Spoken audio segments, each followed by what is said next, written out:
now we're going to go, I think people are selling going, okay, well, I think the recession, this is going to kick, usually they kick the can down the road. This is like, they're putting the can in the garbage saying, okay, we're in a recession. Like they're kind of kick starting it at this point to the downside. So I believe any bounce here in metals in the stock market is going to get sold into. And I do think that we'll be able to pick up, silver and gold and miners actually at a much lower price still, in fact. So I wouldn't be a bottom picker here. I would be very cautious. If you're a short-term trader, a bounce, if you're lucky, but I do think the tide has changed. And when we go into a bigger correction, I do think we're going to see probably silver potentially come back down to the 24, 26 area, which is still a long ways down. This is really just a 2-day move, really kind of the start of, I think, something pretty ugly to come. Well, you look at on your chart there, that big plunge in March of 2020 as COVID was kicking in, and it was not identical, but it was the same kind of fears, lockdown, global economic seize up and all that kind of stuff. And back then the Fed responded, with trillions and trillions and trillions of dollars. And obviously you can see the result. I don't know. I would expect that's an eventuality again. I just don't know how soon, right?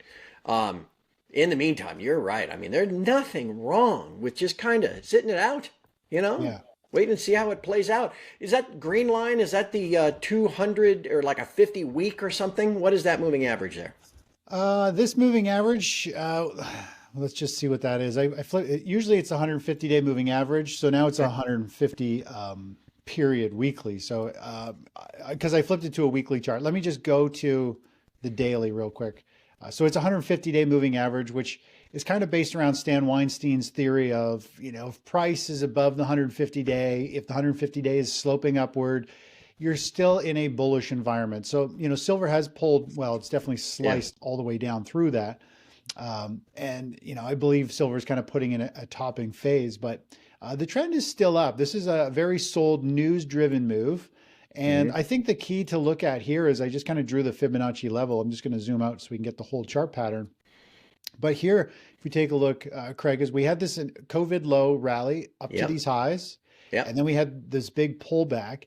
And then, of course, we came up to the 618, which it kind of chopped around for a while with some volatility. And now we've hit the 100% measured move, which is what the one stands for. Amazing. And, of course, we hit that with 3 surges to a high. I was talking about this earlier this week, because it's the end of the week, saying like, this is a bearish sign, silver's at resistance, miners are at resistance, and it feels like the market has actually turned a corner in terms of the Magnificent Sevens are selling off.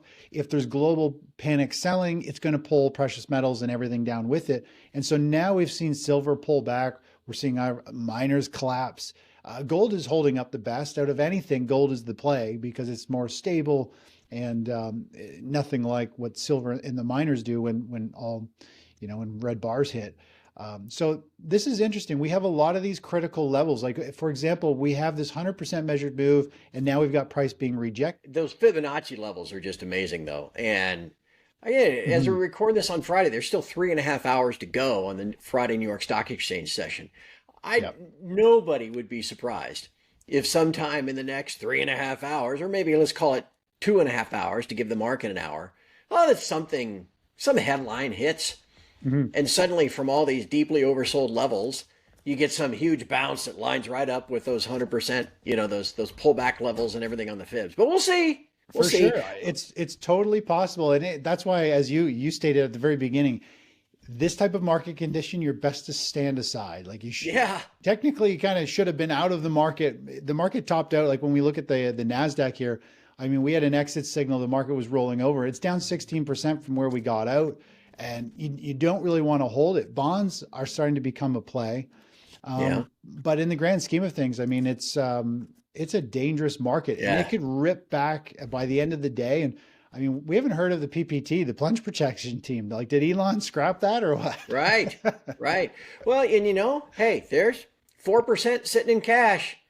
Sure beats the heck out of trying to, catch the falling knife and being down 20. Anyway, it just is what it, again, who knows how this, by the time you, the individual watching this, is watching it, who knows how things have changed. But Chris, let's wrap up with gold, because you mentioned this. I mean, there's so many things that tug at gold daily anyway, geopolitical risk. economic risk, monetary policy, fiscal policy, regular political. I mean, you can go on and on and on, right? Mhm. It initially has held up well. Heck, even earlier today on Friday it was as high as 31.60, and now it's 5% off those highs. As you look at that gold chart, again, maybe you lay the same Fibonacci levels or whatever, or those key moving averages could come in as support. Let's close with that one. What do you see and how does it project?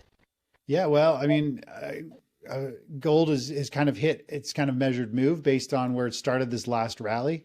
It pulled back. We had our first target was around this 3050, which is the 618 level. And then the 100% measured move is about 3200, which is what it hit like 3 days ago, 3 trading sessions ago. And now it's getting rejected. So, gold, you and I have talked about the monthly chart of gold, and how it's hit these very long-term targets in terms of like where it should go in the long run. When we look at like the decade long or the last two super cycles in gold, we are looking for it to go more or less up to that 2800. And of course, we've gone up and we've hit those levels. This is based off the 2011 high and the low back in 2015. We hit that 100% measured move, and that's always as far as I go with Fibonacci. I know other people say, well, they go 125% or 27% or 200%, but I find 100% measured move is good, is great. It's super accurate. After the 618 and the 100% level, you really have to take it one leg at a time. And so that's when we drop down to that daily chart I just showed you here. It zooms us into the next chart pattern. It's pretty ugly here, but it says, okay, well, based on this pullback and pause from the 100% measured move, which is this green line at 2700, now we can take that next leg in this pause and tells us where that next target is. So now we can only inch our way up. I know other people will have huge upside targets, but almost everything over the past couple months has hit major long-term Fibonacci targets. And now we're starting to see like the downside targets starting to be reached. Gold is definitely the most secure, down 5%. That's nothing compared to everything else. And that's why I say like gold is the one, it's the global barometer. The reason gold's really selling off is simply because there's mass panic selling and people don't know what to do.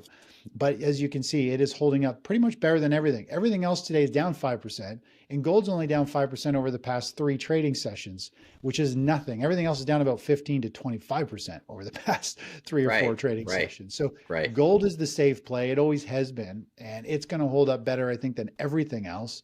But if we do have a lot more selling through this year, I do think gold will pull back, and it'll just take it on the chin with everything else for a little while, but it definitely won't fall as much as everything else. Well, it seems to augur again for what has served me well over the last 15 years, which is the old financial planning trick of dollar cost averaging. Yep. Buy a little bit every month or quarter or whatever. Sometimes you buy at a high, sometimes you buy at a low. But if you're right about the general trend, TF Metals report, we call it the end of the great Keynesian experiment. If you're right about the general trend, it works out in your favor.